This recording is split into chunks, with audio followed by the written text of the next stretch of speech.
దేశంలో ఎక్కడా లేని విధంగా వేములవాడ శ్రీ రాజరాజేశ్వర స్వామి సన్నిధిలో కోడె మొక్కులు చెల్లించే సంస్కృతి ఉందన్నారు ప్రభుత్వ విప్ ఆది శ్రీనివాస్. భక్తులు తమ కోరికలు నెరవేరిన తర్వాత స్వామివారికి కోడెలను సమర్పిస్తారన్నారు. ప్రజాప్రభుత్వం ఏర్పడినప్పటి నుంచి రైతులకు ఉచితంగా కోడెలను పంపిణీ చేస్తున్నామని చెప్పారు. రాజన్న సిరిసిల్ల జిల్లా వేములవాడ పట్టణంలోని తిప్పపూర్ గోశాలలో రైతులకు కోడెలు పంపిణీ చేశారు.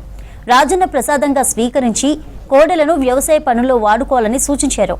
కార్యక్రమంలో కలెక్టర్ గరిమా అగర్వాల్ పాల్గొన్నారు.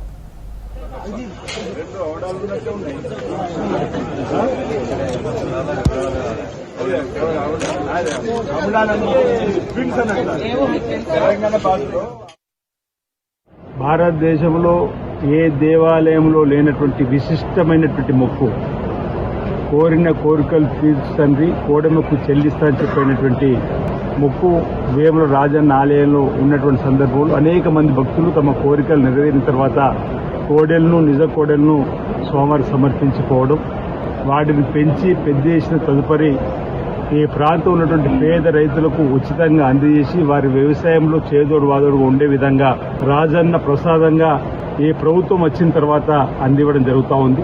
దానికి సంబంధించి విధి విధానాలు ప్రభుత్వం రూపొందించిన క్రమంలో గౌరవ జిల్లా కలెక్టర్ గారిని కన్వీనర్గా వ్యవసాయ శాఖ అధికారులు, దేవాదాయ శాఖ అధికారులు, పశుసంవర్ధక సంబంధించిన అధికారులు, హిందూ సమాజానికి సంబంధించినటువంటి మిత్రులను కూడా ఇందులో కమిటీగా వేసి అర్హులైనటువంటి వారిని ఆన్లైన్ ద్వారా దరఖాస్తులు తీసుకొని వారికి ఇచ్చేటువంటి కార్యక్రమం ప్రతి సందర్భంలో జరుగుతున్నటువంటి పారదర్శకంగా జరుగుతున్న సందర్భం.